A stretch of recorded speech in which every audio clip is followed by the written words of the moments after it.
Bu sürpriz hizmetlerinin tandırlaması, yeni bir tandırlama. Bugün ayın 7. fevral.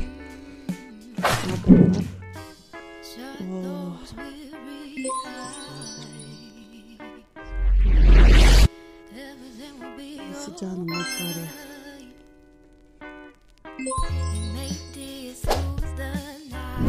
Hormatly müşterilerimiz, tüm sürpriz hizmetleri aynen işe devam ediyoruz. Şu gün yine şularyalık sürprizlerimiz var. Şularyalı ovadan tordumuz. Bu tordun içinden çeken vaxtın kızıl kulak halka çıkıyor arkadaşlar. İşte tandırlamam tayarlap oturuyorum. Şularyalık edip palav, aşağında Türk palavı, üstüne de tandırlamamız. Hem katlarında çorbamız.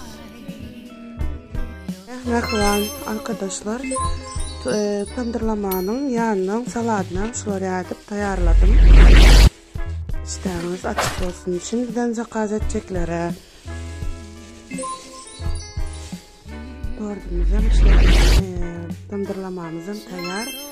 Bunun saladı. Buyurun, herkese iyi günler. Hormatly müşteriler, saladımızı streçladım. Tayar. Tandırlamam yanında. 7-24 saat hizmetimizde. Buyurun. Herkese iyi günler.